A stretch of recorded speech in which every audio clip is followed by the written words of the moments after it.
Mail और female दोनों के कैरेक्टर्स होते हैं, और एक जिसको हम कंप्लीट फ्लावर कहते हैं। उसके बाद आपका डाइकॉट फ्लावर था, that is known as the incomplete flower. Incomplete flower में मेल फ्लावर अलग होता है और फीमेल फ्लावर हमारा अलग होता है, ठीक है। ये बात हम लोग कल समझ लिए थे। उसके बाद जो इनकम्प्लीट फ्लावर होता है बेटा, उसको हम इम्परफेक्ट फ्लावर कहते हैं।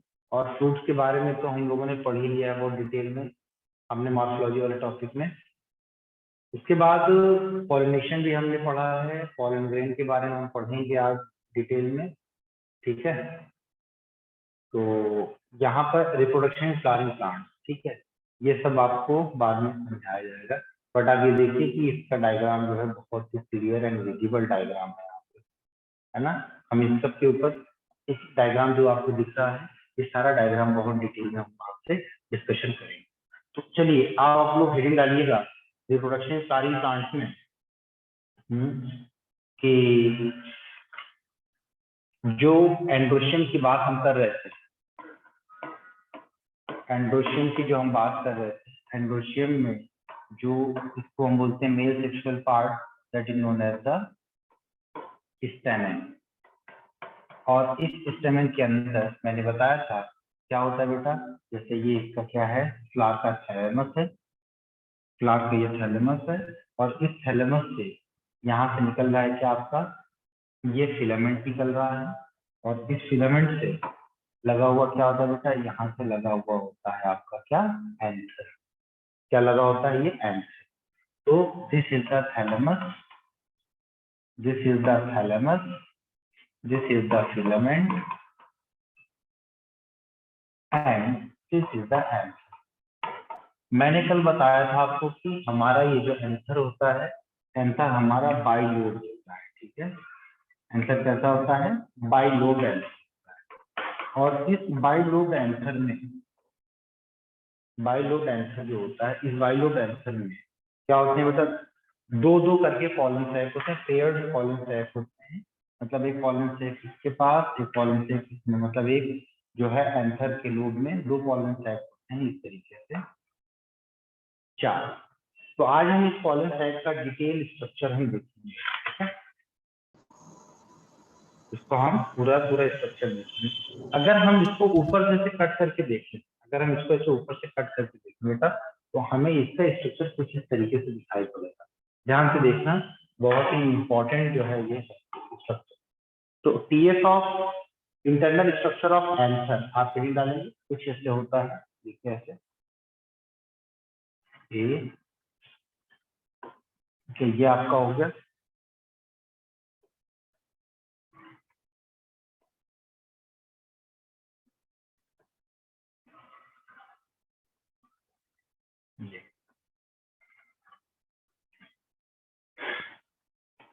एक लोब के अंदर दो, एक लोब के अंदर दो, ये कुछ ऐसे आपको दिखाई पड़ेंगे चार, ठीक है। और इन दोनों लोब्स को कनेक्ट करने वाला जो स्ट्रक्चर होता है, उस स्ट्रक्चर को हम बोलते हैं कनेक्टिव। यहाँ पर ये जो होता है कनेक्टिव, इस कनेक्टिव को हम बोलते हैं, ये कनेक्टिव का मेन फंक्शन क्या है, मेन फंक्शन ये है कि ये दोनों लोब को क्या करेगा बेटा, कनेक्ट करेगा। और ये होता है हमारा स्टेराइड, ये जो दिख रहा है this known as the connective. और ये जो कनेक्टिव होता है ये अपने नेचर में स्टेराइड है। ये कैसा होता है, स्टेराइड होता है, ठीक है। एक लोब आपका ये है, एक फर्स्ट लोब हो गया ये, और ये जो है ये कौन सा लोब हो गया आपका, सेकेंड लोब हो गया।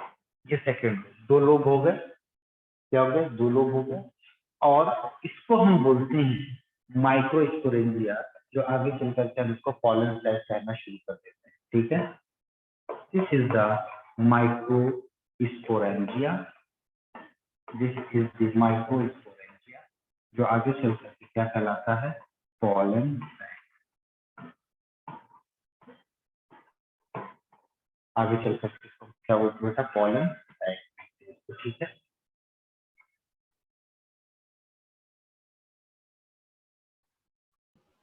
एक एक पॉइंट के ऊपर ध्यान दीजिएगा आप कि एंथर में हमारे दो लोब होते हैं, हर दो लोब के अंदर क्या होता है, एक लोब के अंदर 2 माइक्रोस्पोरेंजिया होता है जो आगे चल करके हम उसको क्या बोलते हैं बेटा, पॉलन साइड।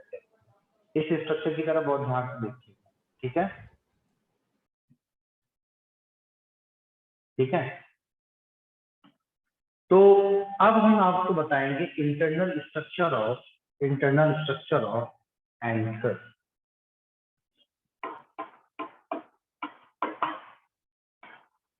इंटरनल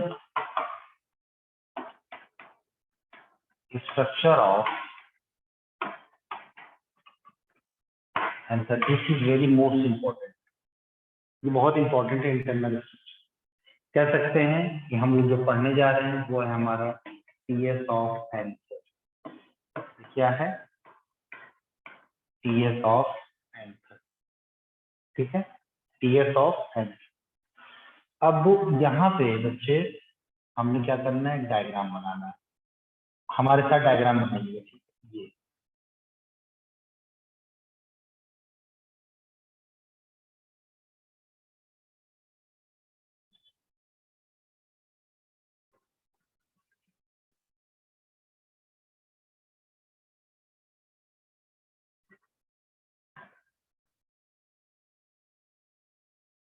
ये डायग्राम आप, ठीक, इसे समझ में आई?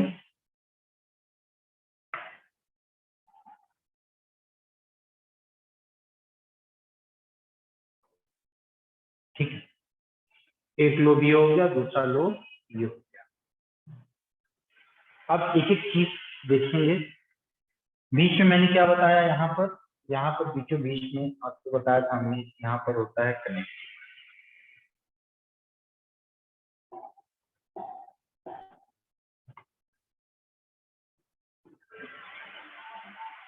ठीक है, यहाँ पर बीचों बीच में आपको देखने को मिलेगा कनेक्टिव।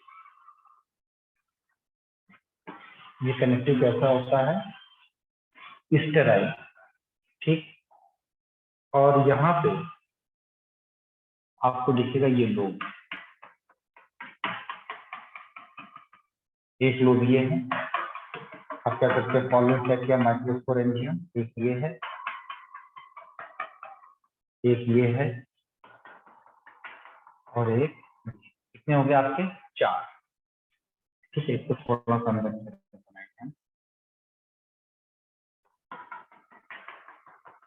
ये 4 हो गए, ठीक है बेटे, ये आपके 4 हो गए।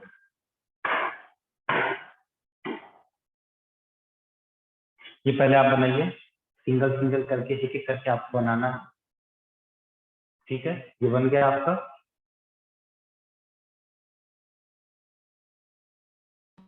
बन गया सर, बन गया ना, स्पेस दीजिएगा। 1 मिनट सर।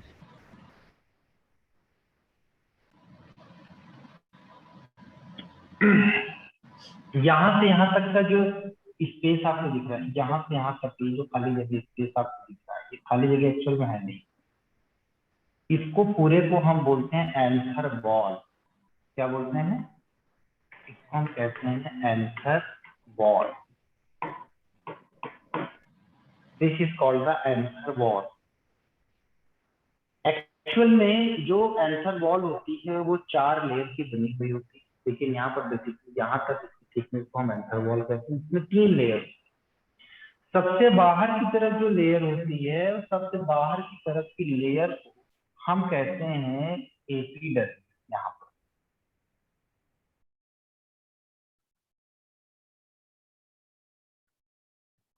सबसे बाहर की तरफ जो लेयर होती है उसको हम कहते हैं एपिडर्मिस।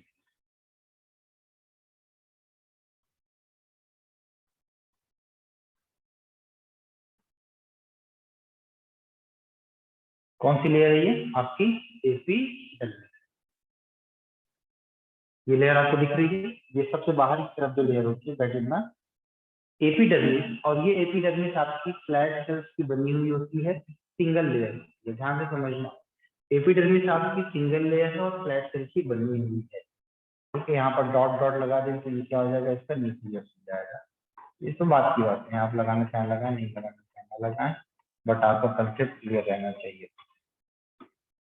ठीक है, इसके बाद जो लेयर हमें देखने को मिलती है वो लेयर आपकी होगी आपकी एंडोथीसियम होगी जो सिंगल लेयर होती है और रेडियली अरेंज होती है। यहाँ पर जो लेयर आपको दिखाई पड़ेगी वो एंडोथीसियम की लेयर होगी इस तरीके से, ये सिंगल लेयर होगी और कैसी होगी, रेडियली अरेंज। बाहर की तरफ एपिडर्मिस हो गया, एपिडर्मिस के नीचे कौन सी लेयर हो गई, आपकी रेडियली अरेंज आपकी सेल्स हो गई, जिसको हम बोलते क्या है, इसको हम कहेंगे एंडोथीसियम। ठीक है, जैसा एक तरफ हम बना रहे हैं वैसा दूसरी तरफ भी है, लेकिन ये जो एपिडर्मिस की लेयर है एंडोथीसियम की लेयर है, और इसके बाद की जो लेयर है जो कि मल्टी लेयर्ड होगी, वो इन जगहों पर नहीं पाई जाएगी, यहाँ पर और यहाँ पर नहीं पाई जाएगी, यहाँ पर और यहाँ पर नहीं पाई जाएगी। क्यों? क्योंकि इस जगह पर से ही, इसी जगह पे से ही क्या होता है, इसी जगह से ही डाइजेशन होता है, ये रप्चर करता है और अंदर से जो पॉलन ग्रेन होता है वो बाहर निकलता है। इस चीज को याद रखिएगा भाई। दीवार कहाँ से टूटेगी, दीवार वहां से टूटेगी जहां से कमजोर होगी। तो यहाँ पर जो वॉल आपकी है, तीनों वॉल मतलब वॉल लेयर जो है यहाँ पर इस वाले एरिया पे यहाँ पर नहीं होती है। ठीक, इसके बाद आपकी जो लेयर आती है वो लेयर होती है आपकी मिडिल लेयर। ठीक है, एपिडर्मिस हो गया, एंडोथीसियम हो गया, और फिर उसके बाद आपकी आती है मिडिल लेयर। और ये जो मिडिल लेयर जो होती है आपकी 2 to 3 लेयर होती है। मिडिल लेयर जो होती है आपकी 2 to 3 लेयर होती है। यहाँ पर आप ऐसे समझिए, ये जो मिडिल लेयर है आपकी, ये 2 to 3 लेयर है, इसको 3 लेयर हम ऐसे बना देते हैं। ये आपकी मिडिल लेयर है, एक लेयर हो गई, ये 2 लेयर हो गई, ये 3 लेयर हो गई। ठीक है, ये आपकी कौन सी लेयर है बेटा, ये आपकी मिडिल लेयर, ये आपकी मिडिल लेयर है। इधर भी बना सकते हैं इस तरीके से मिडिल लेयर।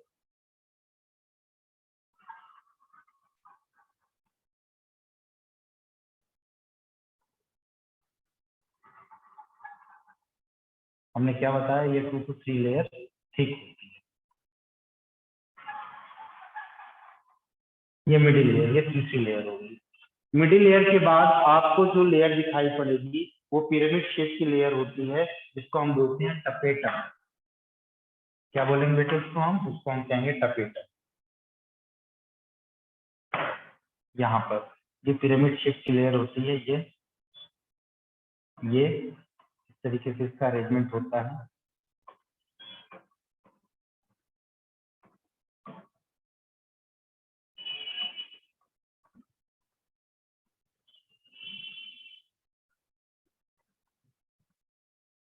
इस तरीके से इसका सर अरेंजमेंट ये होता है। पॉलन सैक के अंदर है। पॉलन सैक के बाहर की लेयर है, पॉलन सैक के अंदर नहीं है। अब इसके अंदर जो होगा वो पॉलन सैक बनाएगा। ये आपकी टपेटम जो होती है इस तरीके से एक न्यूट्रिटिव लेयर होगी। पॉलन सैक के अंदर जो पॉलन ग्रेन हमारा बन रहा होगा उसको ये न्यूट्रिशन प्रोवाइड करवाएगी। ठीक है, ये पिरामिड शेप की आपकी क्या बन गई, आपकी टपेटम लेयर बन गई। ठीक है,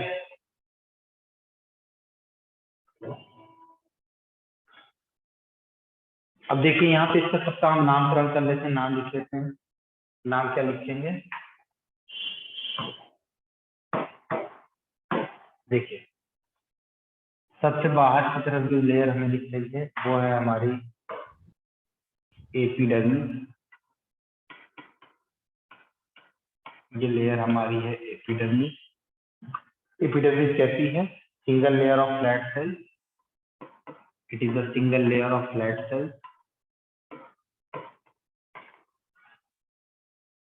it is the single layer of flat cell. बेटा हम इसका डायग्राम भी दिखा सकते थे, दिखा करके समझाते तो आपको कम समझ में आता। अब आपसे बन भी जाएगा, बना करके देखोगे तो अच्छे से याद रहेगा। अंशिका कितने दिन बाद आई है बिटिया तो? सर कल ही तो नहीं आई थी। नहीं, ऐसा तो लग रहा था कई हफ्तों बाद आ गई। डेली आएगा, daily. Single layer of flat cell. इसके बाद आपकी जो लेयर दिखाई पड़ती है दैट इज द एंडोथीसियम। ये वाली लेयर, ये है लेयर आपकी एंडोथेलियम की। जो एंडोथेलियम है ये आपका कैसा है बेटा, सिंगल लेयर है। एंडोथेलियम आपकी सिंगल लेयर है और ये रेडियली अरेंज, ये आपकी रेडियली अरेंज। उसके बाद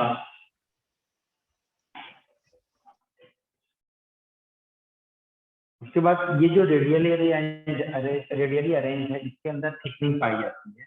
इस थिकनिंग को हम क्या बोलते हैं बेटा, कैलोर थिकनिंग। ये टाइप का सब्सटेंस होता है कैलोर थिकनिंग। और फाइनली आपको मैं लेकर के चलता हूँ सबसे अंदर वाली लेयर, मतलब मिडिल लेयर। मिडिल लेयर को हम क्या बोलते हैं बेटा, ये आपकी 2 to 3 लेयर है, लूजली अरेंज होती है और पैरेंकाइमेटस सेल्स की बनी हुई होती है। तो ये यहाँ से यहाँ तक ये जो पूरा स्ट्रक्चर है, ध्यान दीजिएगा इधर, कहाँ से कहाँ तक था, यहाँ से यहाँ तक का ये पूरा, इसको हम कहते हैं middle layer. This is the middle layer and this middle layer is 2 to 3 layer, यानी इसकी 2 से 3 लेयर होती हैं और they are loosely arranged, they are loosely arranged, they are loosely arranged and made up of parenchymal cells.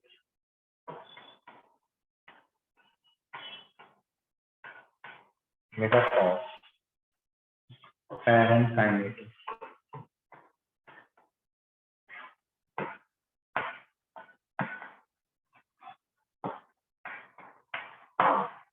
parenchymal, ठीक है। Yes, sir. देखो बेटे, ये जो लेयर आप देख रहे हैं आपकी एपिडर्मिस, आपकी एंडोथेलियम, आपकी मिडिल लेयर, ये तीनों लेयर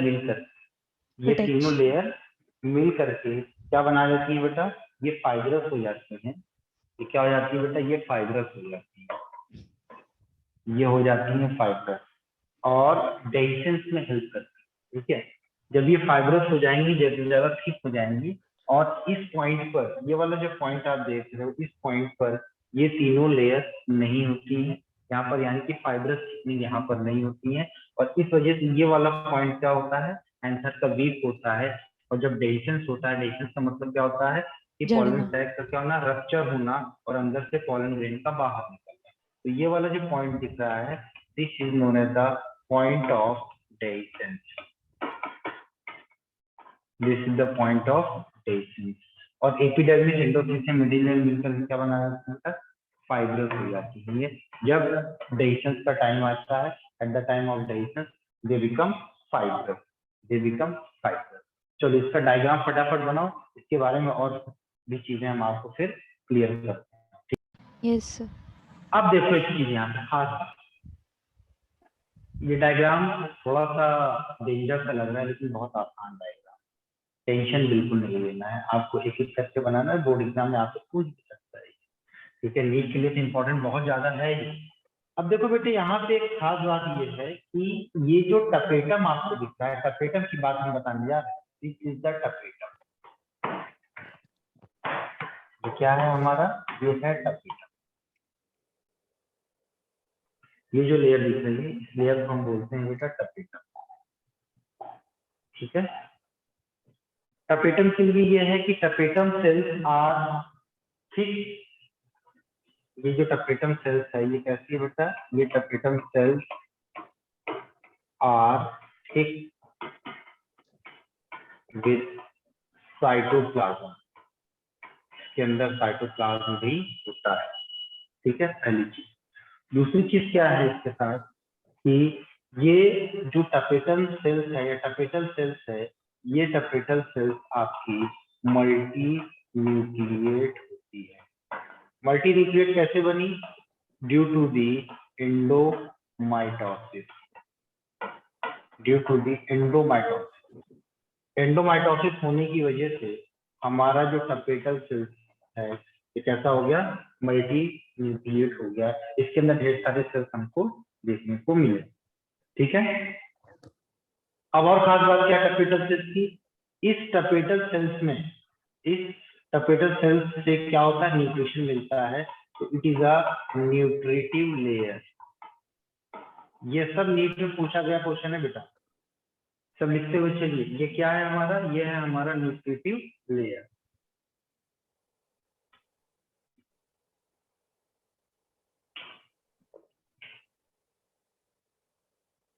ठीक है, ये हमारा न्यूट्रिटिव लेयर है। क्या करता है? Provide nourishment.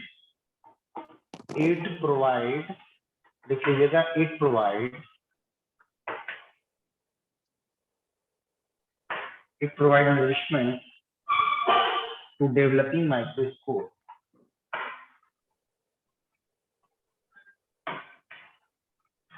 To developing microspore. Male gamete को माइक्रोस्पोर कहते हैं और फीमेल गैमेट को मेगास्पोर कहते हैं, developing microspore. As well as और बात समझिए कि ये जो आपका टपेटल सेल्स होता है, these tapetal cells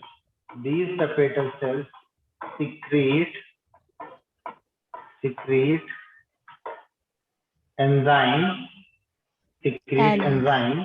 that is known as the caylase।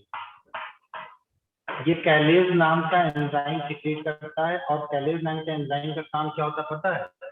कि यहाँ इस बात को अभी यहाँ पर रोकेंगे, आपको आगे समझाऊंगा कैलेज का काम क्या होता है। समझिए बेटा, ये जो आपका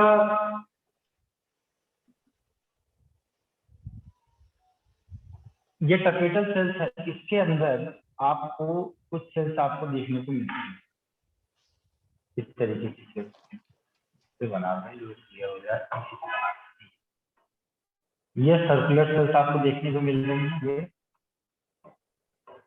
ये सेल्स जो देखने को मिल रही हैं आपको, इन सेल्स को हम बोलते हैं आर्चीस्पोरियल सेल्स।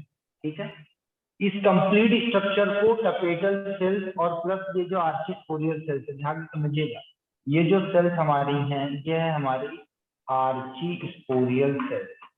कौन सी सेल्स है? ये है हमारी आर्चीस्पोरियल सेल्स। और ये पूरा स्ट्रक्चर जो है, ये पूरा स्ट्रक्चर यहाँ से यहाँ तक का पूरा स्ट्रक्चर, इनको हम क्या बोलते हैं बेटा? माइक्रोस्पोरेंजियम। क्या बोलते हैं इसको हम? पूरा यहाँ से यहाँ तक का इसको हम कहते हैं माइक्रोस्पोरेंजियम। इसको हम बोलते हैं बेटा माइक्रोस्पोरेंजियम। इस माइक्रोस्पोरेंजियम के अंदर आपको दिख रहा है क्या? आर्चीस्पोरियल सेल्स। ये वाली जो सेल्स हैं आपकी, ये जो सेल्स हैं ये हैं आपकी आर्चीस्पोरियल सेल्स। ठीक, तो अब इस आर्चीस्पोरियल सेल्स के अंदर, इस आर्चीस्पोरियल सेल्स के अंदर जो कि आगे चल करके क्या बनाएंगे बेटा? डेवलप होकर के पॉलन ग्रेन बनाएंगे। तो जो एक एक पॉलन ग्रेन है ये क्या होता है? टेट्राड के फॉर्म में क्या होता है? एक दूसरे के साथ लगे हुए रहते हैं, गुथे हुए रहते हैं तरीके से। और इनके बीच में जो ज्वाइनिंग होती है वो कैलोज की वजह से, जो केमिकल होता है उस केमिकल की वजह से ये जो टेट्राड होते हैं आपस में गुथे हुए रहते हैं, बंधे हुए रहते हैं। तो इन्हीं को क्या करता है? अलग करवाने का काम ये कैलेज करता है। क्या करता है ये कैलेज इनको अलग करवाने का काम करता है। जब ये अलग हो जाएंगे तब हर एक पॉलन ग्रेन के ऊपर चारों तरफ दो लेयर दिखाई पड़ती है। बाहर की तरफ एग्जाइम दिखाई पड़ेगा, अंदर की तरफ एंटाइन दिखाई पड़ेगा। ठीक है, तो बात आप समझ गए। कैलेज का काम क्या होता है? कैलेज का काम ये होता है, ऐसे लिखिएगा, ऑल द 4 पॉलन सैक्स, यहाँ पर लिखिएगा पॉइंट डाल के, ऑल दी 4 पॉलन सैक्स, सभी के सभी चारों पॉलन सैक्स, ठीक है, pollen sacs held together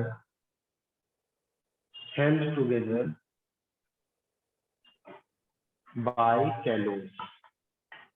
pollen sac तो आपस में गुथे हुए हैं, लेकिन अंदर की तरफ जो आर्चीज स्पोरियल सेल्स हैं वो भी, ठीक है। तो ये कैलेज क्या करेगा, इसी कैलेज को डिसॉल्व करेगा, ठीक। तो ये जो आर्चीस्पोरियल सेल्स है, ये हमारा आर्चीस्पोरियल सेल भैया आगे चल करके ये कन्वर्ट हो जाएगा किसमें, ये कन्वर्ट हो जाएगा पॉलन ग्रेन, ये आगे जा करके कन्वर्ट हो जाएगा पॉलन ग्रेन।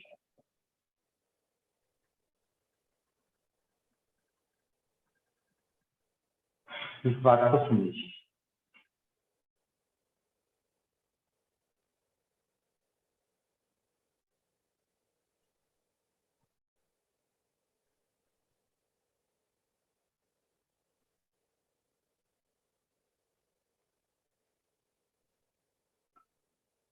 आगे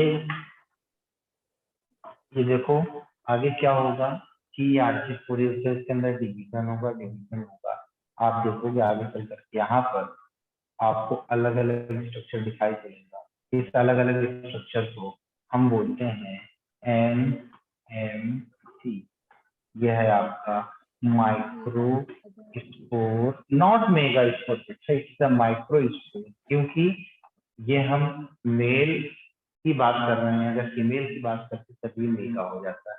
ये हो गया आपका micro spore mother cell, microspore mother, MMC, microspore mother cell.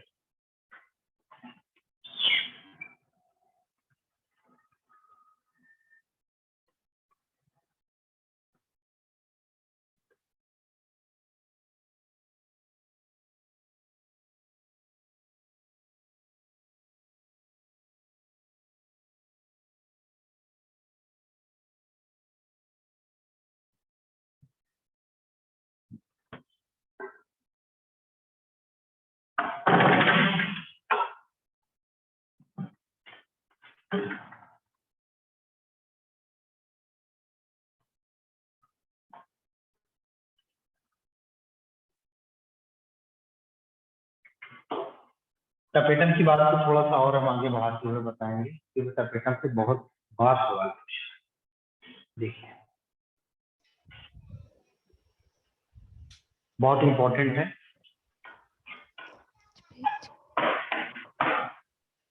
Important क्या है अब लिखिएगा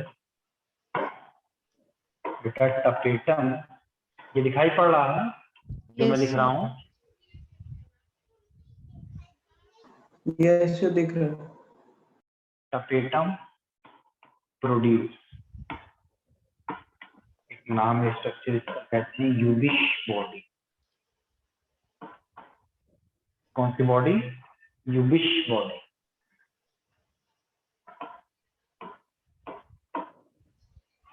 ये क्या है यूबिश बॉडी? एक टपेटम का प्रोड्यूस हुआ एक पार्ट है जो कि कोटेड विथ स्पोरोपोलिन। यूबिश बॉडी है कोटेड विथ स्पोरोपोलिन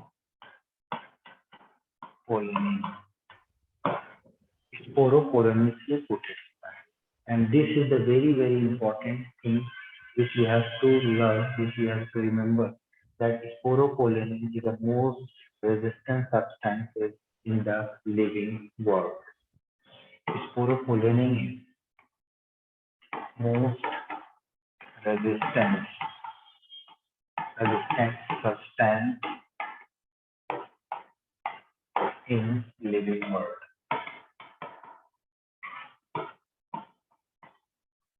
इससे ज्यादा रेजिस्टेंट सब्सटेंस कोई नहीं है, ठीक है।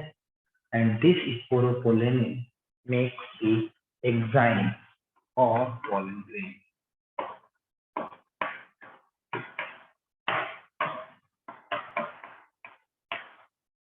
Sign of pollen grain. तो सवाल क्या बनता है कि एक्साइन ऑफ पॉलन ग्रेन कौन बनाता है?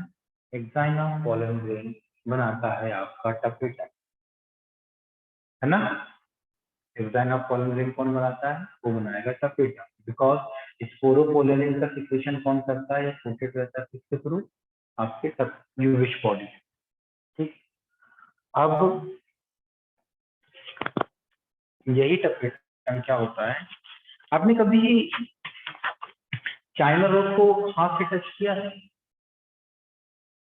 जब आप उसको Yes, टच sir. करते हो तो आपके हाथ पे येलोइश उसके जो है पार्टिकल्स लग जाते हैं। Yes, sir. वो जो येलो मैंने पाउडरी डाइसेक्शन का, किया था। हाँ, ये जो येलो कलर का जो पाउडरी स्ट्रक्चर है, पाउडरी चीज है, वो एक्चुअल में होता है पॉलन किट। क्या होता है? Pollen kit. And this pollen kit is formed by the tapeta. ठीक है, पॉलन किट इसी से बनता है, जो पाउडरी सब्सटेंस होता है, येलो पाउडरी सब्सटेंस होता है, जिसके अंदर पाया जाता है, हिबिस्कस के अंदर पाया जाता है। तो इस पॉइंट को लिख लीजिएगा, tapetum also help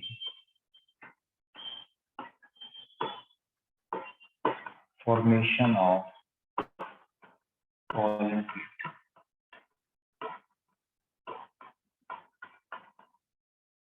pollen kit क्या होता है? It is a powdery substance which is yellow in color। Yellow colour का होता है और इसमें पाया जाता है चाइना रोज। एग्जाम्पल क्या है इसका? चाइना रोज, जिसको हम बोलते हैं हिबिस्कस। इसको हम कहते हैं बेटा हिबिस्कस।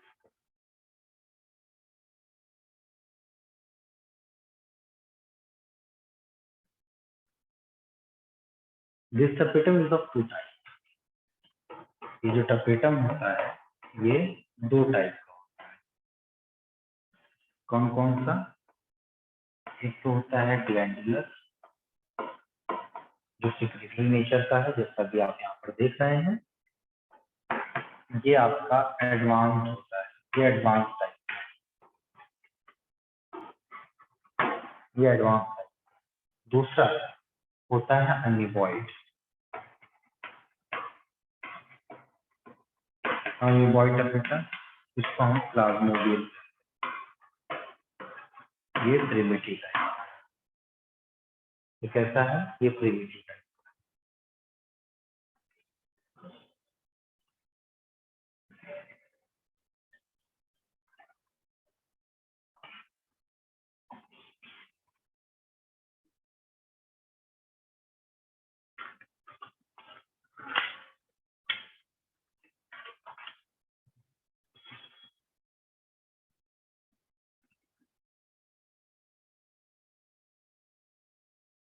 चलिए, अब हम आपको लेकर के चलते हैं एक नए दौर में, और उस दौर को हम बोलते हैं माइक्रोस्पोर। लिखना था अभी, लिखो।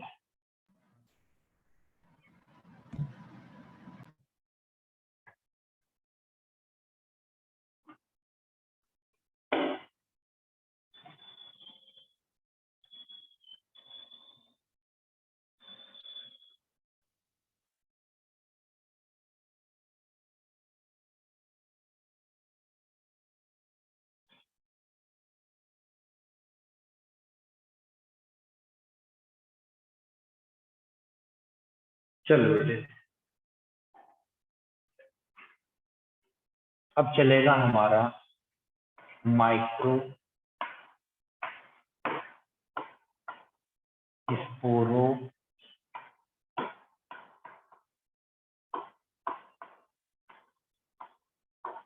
जेनेसिस। फॉर्मेशन ऑफ माइक्रोस्पोर, है ना। माइक्रोस्पोरोजेनेसिस क्या होगा? फॉर्मेशन ऑफ माइक्रोस्पोर, या आप कह सकते हैं process of formation of microspore from the microspore mother cell through the meiosis. पूरी डेफिनेशन बहुत क्लियरली लिखिएगा। क्या लिखेंगे? लिखेंगे हम लोग this is the process of formation of microspore, process of formation of microspore from microspore mother cell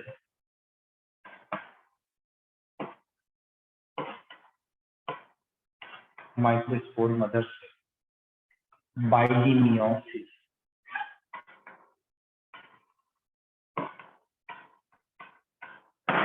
is called the microsporogenesis। ठीक है।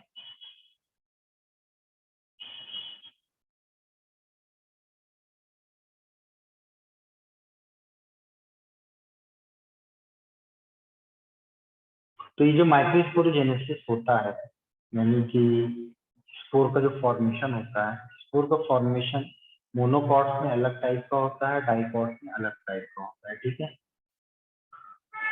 मोनोकॉट में अलग टाइप से होता है और डाइकॉट में अलग टाइप से होता है। ठीक है, तो आप यहाँ पर चलिएगा, इसको लिखिए आपने किनारे। देखिए जो माइक्रोस्पोरोजेनेसिस होता है बेटा, जब दो पॉलन ग्रेन आपसे अलग अलग होंगे, ठीक है, जब अलग होंगे तो उनके बीच में सेल वॉल का फॉर्मेशन भी होगा, जिस प्रोसेस को हम बोलते हैं साइटोकाइनेसिस। ध्यान से सुनिएगा हमारी बात, उसको हम कहते हैं साइटोकाइनेसिस। ठीक, तो यहाँ पर दो टाइप से साइटोकाइनेसिस होती है माइक्रोस्पोरोजेनेसिस के दौरान। दो टाइप से क्या मतलब है? यहाँ पर मोनोकॉट में कुछ अलग टाइप से और डाइकॉट में कुछ अलग टाइप से। तो साइटोकाइनेसिस जो होगी दोनों में, वो अलग अलग टाइप से होगी। एक तरफ हम बना लेते क्या है,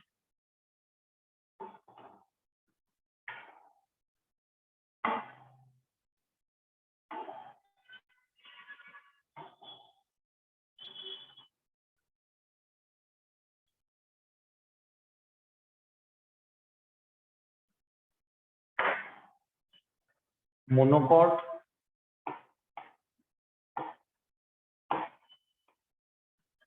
दूसरी तरफ है आपका डाइकॉट। मोनोकॉट और डाइकॉट में माइक्रोस्पोरोजेनेसिस के दौरान इस तरीके से साइटोकाइनेसिस होती है। तो मोनोकॉट में जो साइटोकाइनेसिस हो रही है वो कैसी है, डाइकॉट में कैसी है? मोनोकॉट में जो साइटोकाइनेसिस होती है वो होती है आपकी सक्सेसिव टाइप की, और डाइकॉट में जो होती है उसको हम बोलते हैं साइमल्टेनियस टाइप। उसको हम बोलते हैं साइमल्टेनियस टाइप, ये आपका साइमल्टेनियस टाइप। अब जैसे आप देखिए, ये दोनों हम एक साथ लेकर चलेंगे बेटे। ये है हमारा माइक्रोस्पोर मदर सेल। ठीक है, ये हमारा क्या है? ये है हमारा microspore mother cell, MMC। This is the MMC, microspore mother cell, microspore mother cell. We know very well, ठीक है, we know very well this microspore mother cell is diploid in nature, this one is also diploid in nature. दोनों कैसे हैं? Diploid nature की। ठीक है, यहाँ पर मियोसिस फर्स्ट होगा, मियोसिस फर्स्ट होगा, और यहाँ पर आप क्या बता रहे हैं? यहाँ पर आपका पहले क्या होगा? मियोसिस होगा, मियोसिस होगा, मियोसिस फर्स्ट होगा यहाँ पर, और साथ ही साथ यहाँ पर साइटोकाइनेसिस भी होगी। क्या होगी? साइटोकाइनेसिस भी होगी। तो यहाँ पर बेटे जब ये डिवाइड करेगा तो ये सेल डिवाइड होगा, सेल डिवाइड होगा, दो अलग अलग इसके न्यूक्लियस भी डिवाइड होंगे, बन जाएंगे, सेल एनलार्ज करेगा। और हमने कहा सक्सेसिव, तो यहाँ पर बीच में बनना शुरू हो जाएगा ये सेल प्लेट का फॉर्मेशन। क्या बना? सेल प्लेट का फॉर्मेशन बनना शुरू हो जाएगा। ध्यान से समझना इस बात को, क्या बनना? सेल प्लेट का फॉर्मेशन होना शुरू हो जाएगा। लेकिन जब दूसरी तरफ हम जब डाइकॉट की बात करेंगे तो डाइकॉट में मियोसिस फर्स्ट होगा, कैरियोकाइनेसिस होगी, कैरियोकाइनेसिस होगी। यहाँ पर मियोसिस फर्स्ट का मतलब कैरियोकाइनेसिस तो होना ही होना है, लेकिन यहाँ पे बेटा साइटोकाइनेसिस नहीं, यहाँ पर साइटोकाइनेसिस नहीं होगी। मतलब ये इस तरीके से सेल डिवाइड नहीं करेगा, बल्कि क्या होगा, इसके सिर्फ न्यूक्लियस डिवाइड करेंगे and there will be no formation of the cell plate. इसमें सेल प्लेट का फॉर्मेशन नहीं होगा। इसके बाद देखिए कितना आसान है। इसके बाद यहाँ पर होगा मियोसिस सेकेंड, यहाँ पर मियोसिस सेकेंड होगा, इसमें भी मियोसिस सेकेंड होगा। यहाँ पर इस केस में साइटोकाइनेसिस तो होगी, लेकिन अब यहाँ पर भी साइटोकाइनेसिस शुरू हो जाएगी। साइटोकाइनेसिस यहाँ पर भी शुरू होगी। मतलब यहाँ पर मियोसिस फर्स्ट में आपने देखा कैरियोकाइनेसिस भी हो रही थी, यहाँ पर आपने देखा कि कैरियोकाइनेसिस तो हो रही है लेकिन साइटोकाइनेसिस नहीं हो रही है। यहाँ पर आपने देखा मियोसिस सेकेंड में आपने देखा कि अब अगले स्टेज में इसका रिजल्ट आएगा, यहाँ पर कैरियोकाइनेसिस भी होगी, साइटोकाइनेसिस भी ऑलरेडी यहाँ पर पहले से होती आई है। अब यहाँ पे इस वाले केस में, डाइकॉट वाले केस में मियोसिस सेकेंड हुई, अब इस स्टेज पर साइटोकाइनेसिस भी होगी। मतलब ये हुआ कि इस पहले स्टेज में जो वो कैरियोकाइनेसिस हो रही थी, साइटोकाइनेसिस नहीं हो रही थी, यहाँ पर सब होगा, कैरियोकाइनेसिस भी होगा, साइटोकाइनेसिस भी होगा। तो रिजल्ट क्या बनेगा? रिजल्ट आएगा हमारा, रिजल्ट हमारा आएगा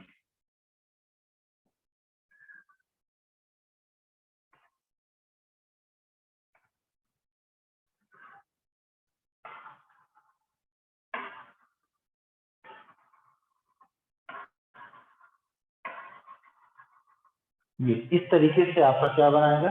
टेट्राड बनेगा। इसको हम क्या बोलते हैं बेटा? टेट्राड। ठीक है। और ये चारों माइक्रोस्पोर जो आपको दिख रहे हैं, 1 2 3 4, ये चारों माइक्रोस्कोप एक दूसरे से क्या होते हैं बेटा? जुड़े हुए रहते हैं by the callus, by the callus. तो इस टाइप को हम बोलते हैं iso bilateral tetrad. Iso bilateral tetrad, इसको हम क्या बोलते हैं? Iso bilateral tetrad. और ये जो एक एक स्ट्रक्चर आपको दिखाई पड़ रहा है, इसको हम बोलते हैं माइक्रोस्पोर। जब ये अलग हो जाएगा तभी हम इसको माइक्रोस्पोर बोलते हैं। And all microspores are held together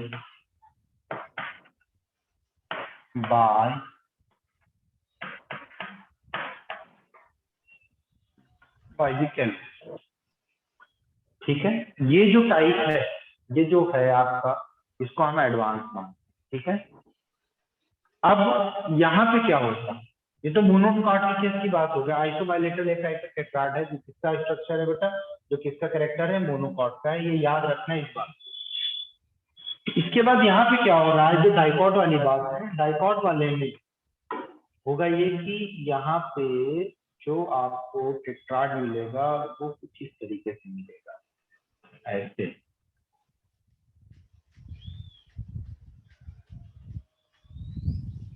ये देखिए, एक माइक्रोस्पोर ये, एक माइक्रोस्पोर ये, और एक माइक्रोस्पोर ये। आपको 3 दिखाई पड़ रहा है, एक इसके पीछे है, एक इसके पीछे है। तो इसको हम क्या बोलेंगे बेटा? इसको बोलेंगे this is the tetrahedral.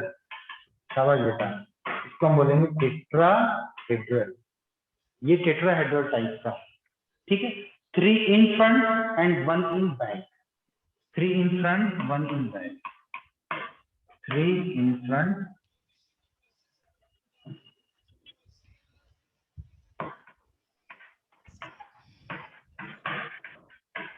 1 in। ठीक है। ये टेट्राहेड्रल टेट्राड है। टेट्राड का मतलब होता है 4। ये आइसोबाइलेटरल टेट्राड है। 2 टाइप के टेट्राड आपने देखी। ठीक है। अब यहाँ पे ये जितनी भी इससे जो माइक्रोस्पोर निकलेंगे, जैसे मान लीजिए ये रिलीव होकर के 4 माइक्रोस्पोर निकाला, ये 4 माइक्रोस्पोर निकाला, ये चारों माइक्रोस्पोर कैसे होंगे बेटा? चारों के चारों माइक्रोस्पोर होंगे आपके हैप्लॉइड इन नेचर, या हैप्लॉइड इन नेचर। चलिए इसको लिख लीजिए जल्दी से फटाफट, तो लिख लीजिए बेटा।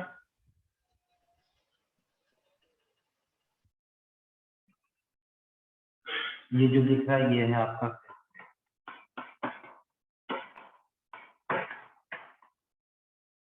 हो गया सबका, आगे चलें। Yes sir. Yes sir.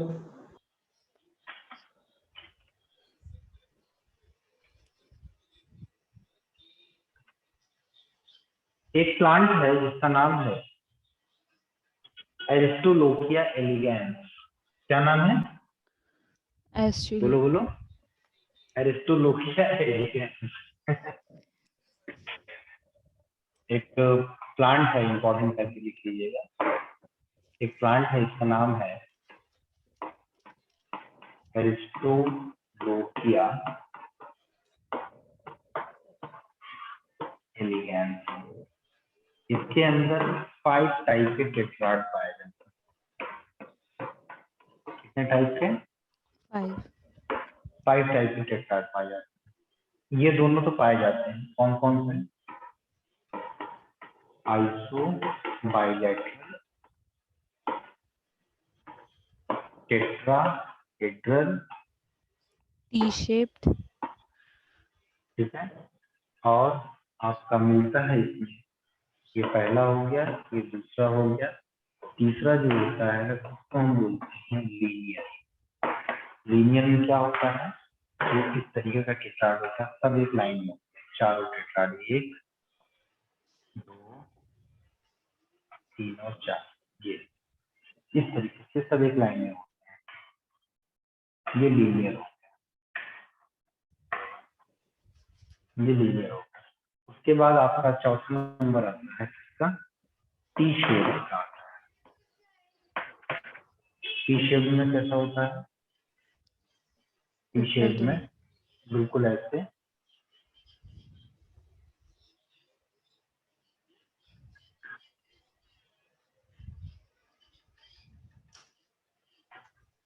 एक 2 3 और 4, ये टी शेप। और एक आपका होता है नंबर 5, जिसको हम बोलते हैं डेक्यू शेप। क्या बोलते हैं इसको हम? डेक्यू शेप।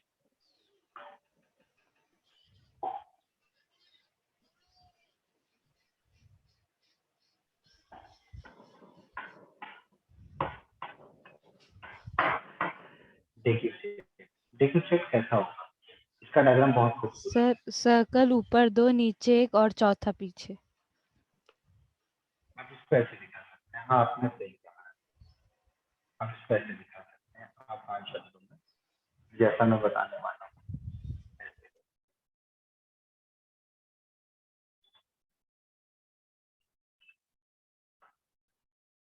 ये 1 2 3 4, ये आपका कैसा है? डेक्यू शेप टाइप का है।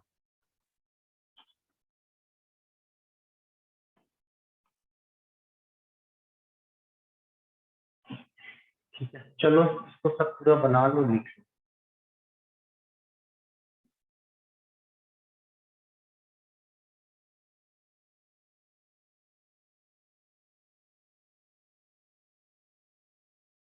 हो गया सबका? Sir 1 minute. Done sir.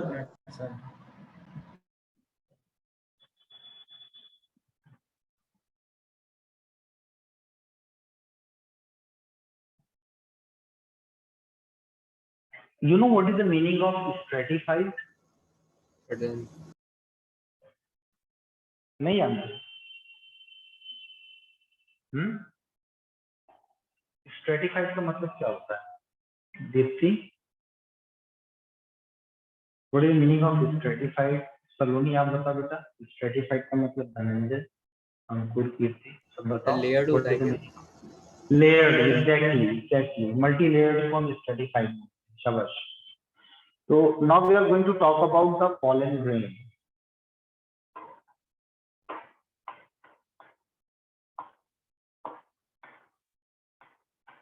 हम लोग बात करें बेटा pollen grain.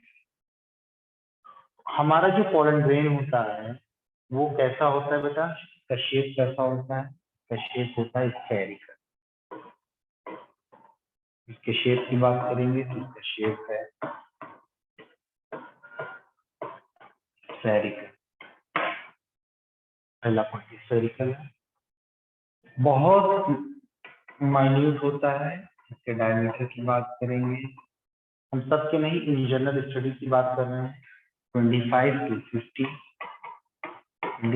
50 micrometer, 25 to 50 micrometer. अगर ये येलो कलर का दिखाई पड़ता है, अगर ये येलो कलर का दिखाई पड़ता है तो the yellow colour is due to the carotenoid. The yellow colour is due to the carotenoid. ठीक है, and this pollen grain is full of reserve food material.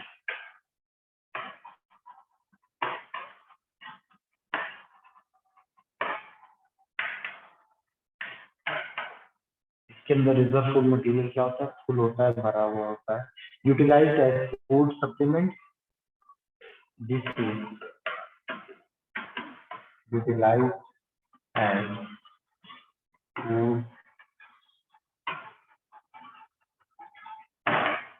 Food supplement. ठीक है,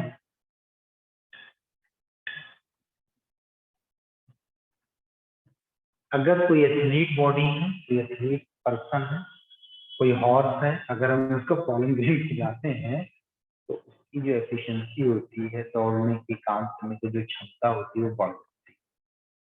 समझे? तो performance can be increase by the utilization of the pollen grain by the athlete and the race horses. ठीक है, अगर लिख सकते हैं कि performance of athlete and race horses can be increased after utilization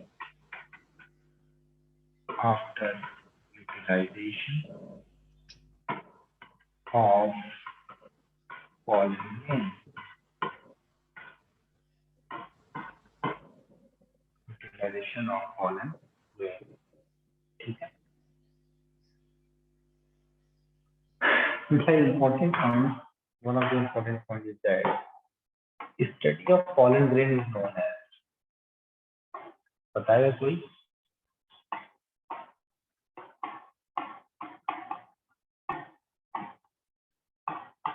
study of pollen grain को क्या बोलते हैं? हम बोलते हैं palynology.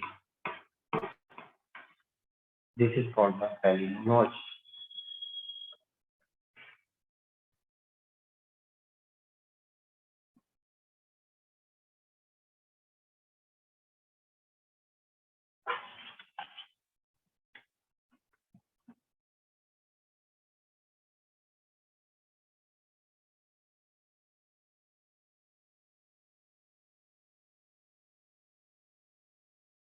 ठीक है, हो गया ये? Yes sir. देखिए, Yes.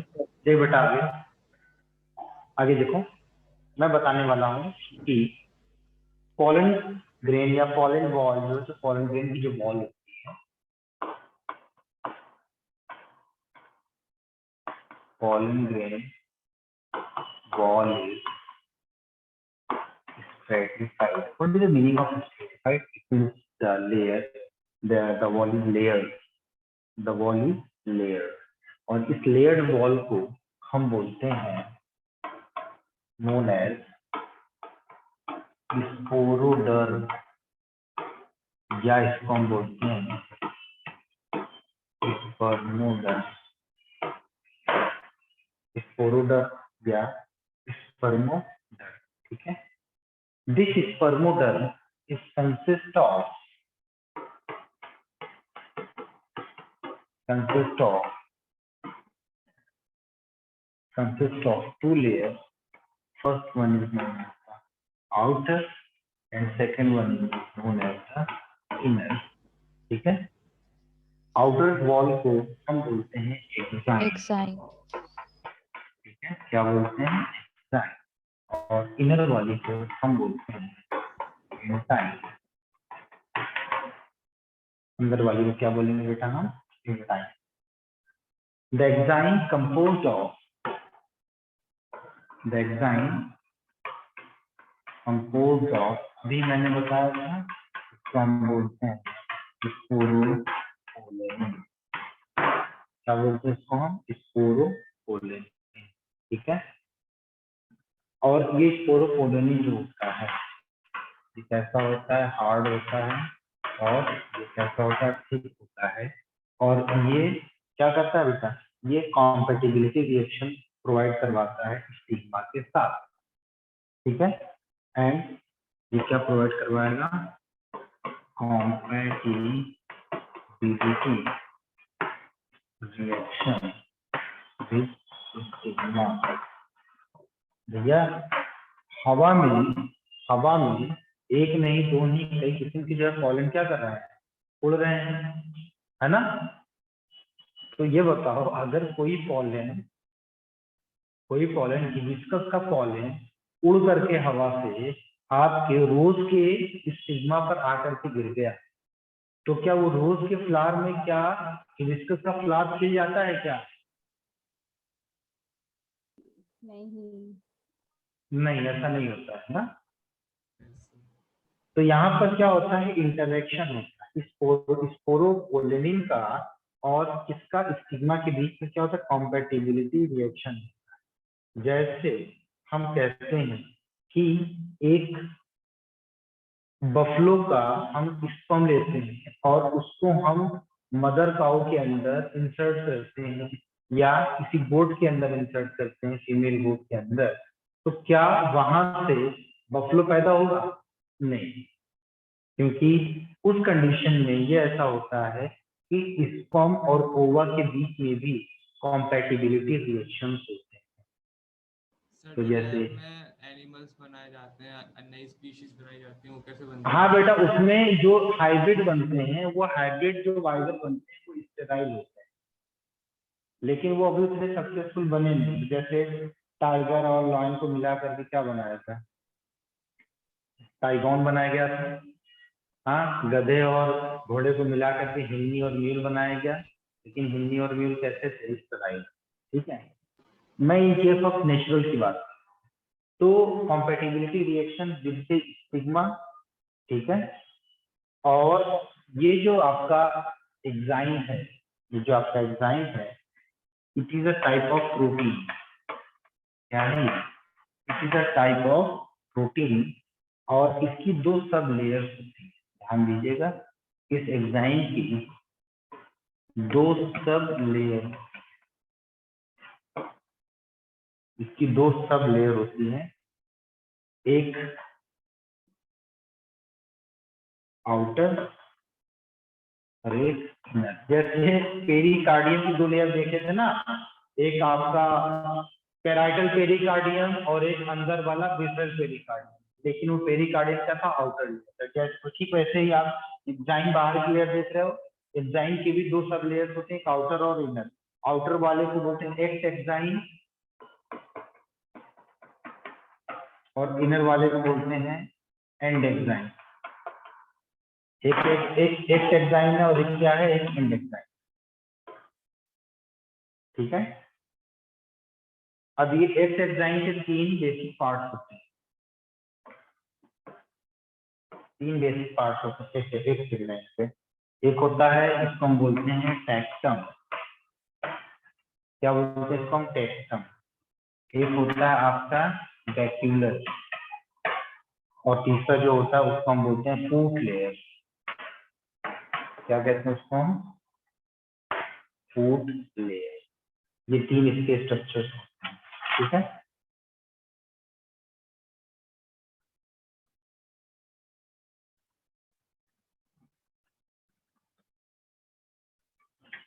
तो इनर वाला जो था इसको लिख लिया।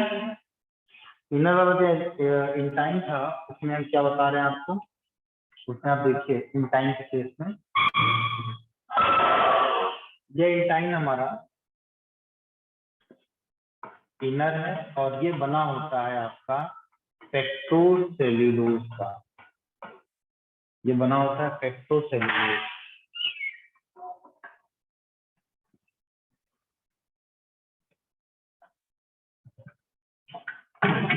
ये बना हुआ होता है पेक्टोसेल्यूलोज का। पेक्टो वर्ड आया पेक्टिन से और सेल्यूलोज वर्ड आया सेल्यूलोज से, तो पेक्टिन और प्लस सेल्यूलोज है इसके अंदर। और ये जो लेयर होती है थोड़ी सी थिन होती है एज कम्पेयर टू एंजाइम, ठीक है। खास बात आप देखिए कि इसका जो पेक्टिन होता है इसकी प्रॉपर्टी देखिए, pectin has great tensile strength, pectin has great tensile strength. Great का मतलब बहुत ज्यादा, टेंसाइल स्ट्रेंथ जैसे अगर हम किसी मेटल की बात करें तो सबसे ज्यादा टेंसाइल स्ट्रेंथ किसका होता है बताइए, केमिस्ट्री पढ़ा होगा, टेंसाइल स्ट्रेंथ सबसे ज्यादा किसका होता है?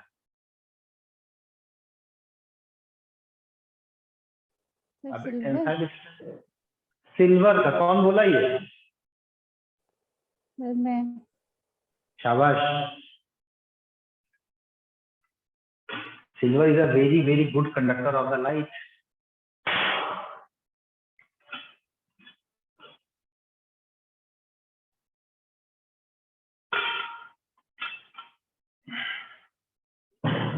देखिए बेटे, pectin has great tensile strength, ठीक है, due to which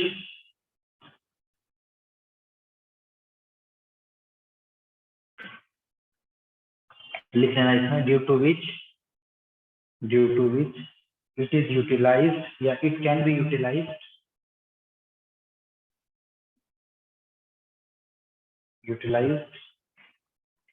in the formation of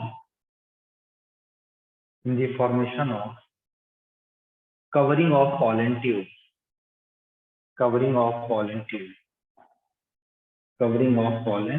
tubes।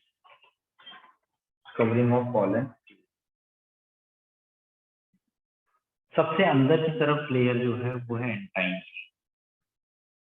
ये जो लेयर दिख रही है ये कौन सी लेयर है बेटा? ये आपकी एंटाइन। ये जो लेयर है ये है एंटाइन, ये एंटाइन।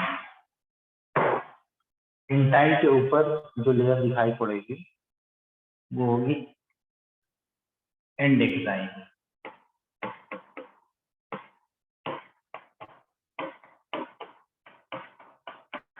ठीक है ना। एंडेक्साइन के ऊपर जो दिखाई पड़ेगी वो आपकी क्या बोल एक्स एक्साइन, और एक्स एक्साइन में आपको दिखाई पड़ेगा सबसे पहले फूट लेयर, यानी कि ये जो लेयर आपको दिखेगी ये कौन सी होगी? ये होगी आपकी फूट लेयर, ठीक है, फूट। शुरुआत में इसके डेवलपमेंट को भी दिखा रहे साथ में,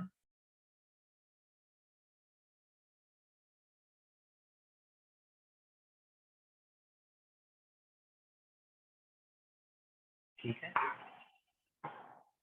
यहाँ पर आप देखिए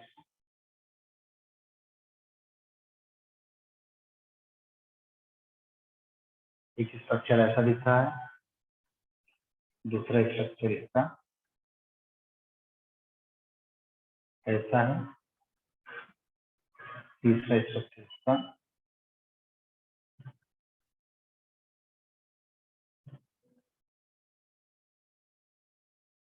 ठीक है। इसके अंदर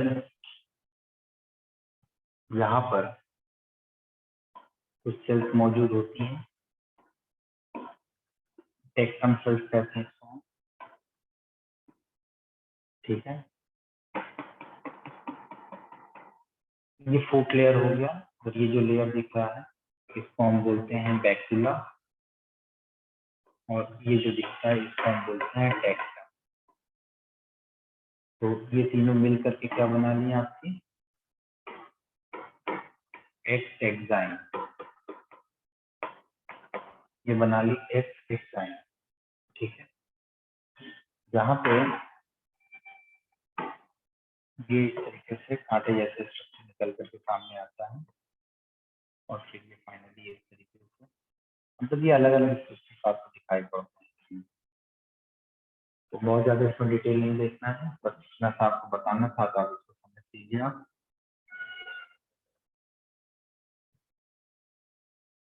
ये जो स्कल्पचर्ड आपको दिखाई पड़ रहे हैं, ठीक है, स्कल्पचर्ड इसको कहते हैं, इसके डिजाइन हैं, एक्साइन के कुछ डिजाइन है, ये इसको हम बोलते हैं स्कल्पचर्ड कहते हैं। तो ये जो स्कल्पचर्ड आपको दिखाई पड़ते हैं, इस स्कल्पचर्ड का क्या फंक्शन होता है? स्कल्पचर्ड का फंक्शन ये होता है आइडेंटिफिकेशन करने में। जो आप देख रहे थे ना, और पॉलन पिस्टिल जो इंटरेक्शन होता है, पॉलन पिस्टिल पॉलन का फ्लावर के साथ का स्टिग्मा के साथ का इंटरेक्शन होता है, उसके आइडेंटिफिकेशन, ठीक है, और साथ ही साथ फ्लावर के पॉलन के identification help in identification, help in the identification. और ये जो स्कल्पचर्ड है कैसे हैं? ये रेटिकुलेट है, घुमावदार है, ये आपके रेटिकुलेट भी हो सकते हैं, ये आपके स्पाइनी भी हो सकते हैं, और ये आपके पिटेड भी हो सकते हैं, यानी गड्ढे जैसे वाले हो सकते हैं। ये 3 टाइप है, ठीक है।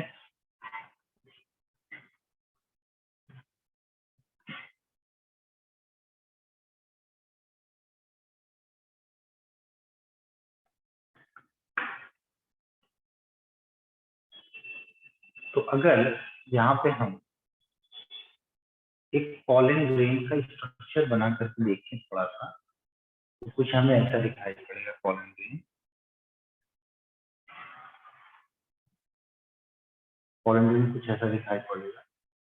पॉलन ग्रेन के अंदर आप देखिए जो न्यूक्लियाई है, वो न्यूक्लियाई जब डिवाइड हो जाता है तो 2 टाइप की न्यूक्लियस हमें देखने को मिलते हैं, ठीक है। ऐसे 2 टाइप के न्यूक्लियस, एक तो आपका ये न्यूक्लियस हो गया, दूसरा ये न्यूक्लियस हो गया, और ये न्यूक्लियस आपका अलग हो जाता है मेन साइटोप्लाज्म से। इस वाले न्यूक्लियस को हम बोलते हैं जनरेटिव न्यूक्लियस। क्या बोलते हैं इसको हम? Generative nucleus. और इसके चारों तरफ आपको लेयर दिखाई पड़ेगी बेटे, ये लेयर आप देखिए स्पोरोपोलर की लेयर, यहाँ से फिर आपकी लेयर यहाँ से दिखाई पड़ेगी, ठीक है।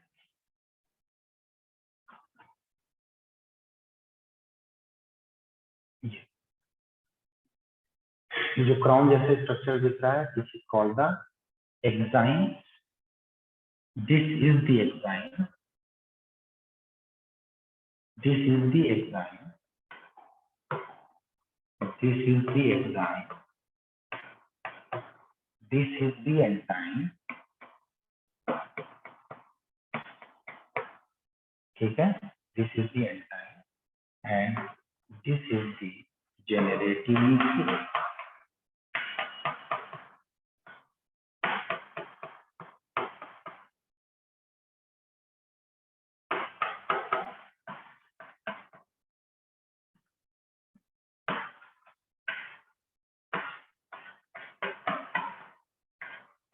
ये है हमारा जनरेटिव न्यूक्लियस, ठीक है। पॉलन ग्रेन में यहाँ पर आपका एक्साइन नहीं होगा, मतलब ये एरिया आप देख रहे हो यहाँ पर एक्साइन नहीं, ये एरिया आप देख रहे हो यहाँ पर एक्साइन नहीं, ये एरिया आप देखो यहाँ पर एक्साइन। जहाँ पर बेटे एक्साइन नहीं होता वहीं से क्या निकलता है बेटा? वहीं से। इसको जनरेटिव न्यूक्लियस कहने से अच्छा है कि आप जनरेटिव सेल कहेंगे, ठीक है, ये जनरेटिव सेल कहेंगे आप, ज्यादा अच्छा लगेगा। तो जहाँ से आपके पास क्या है, एक्साइन है, इस एरिया में एक्साइन एब्स्ट्रैक्ट, इस एरिया में क्या है आपका एक्साइन एब्स्ट्रैक्ट, तो जहां से एग्जाइन एब्सेंट होता है वहां से हमारा क्या निकलता है बेटा, वहां से हमारा निकलता है पोलन ट्यूब।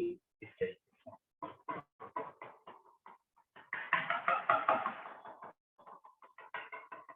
से ये जो स्ट्रक्चर था जहां पर एग्जाइन नहीं होगा वहीं से क्या निकलेगा बेटा, पोलन ट्यूब। और पोलन ट्यूब कौन बना रहा है, पोलन ट्यूब बना रहा है हमारा एंजाइम। पोलन ट्यूब कौन बना रहा है, एंजाइम। ठीक है, और ये जो स्ट्रक्चर है, जो पोर है जहां पर एंजाइम नहीं मौजूद है, इस पोर को हम बोलते हैं जर्म पोर। इसको हम क्या कहते हैं, इसको हम कहते हैं जर्म पोर।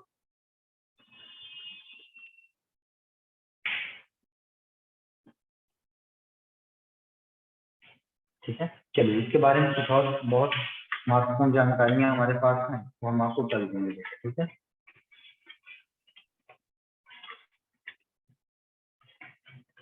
आई होप आपको सारी बातें समझ में आई होंगी अच्छे से। Yes, sir. ठीक है, Thank you, sir. Bye bye.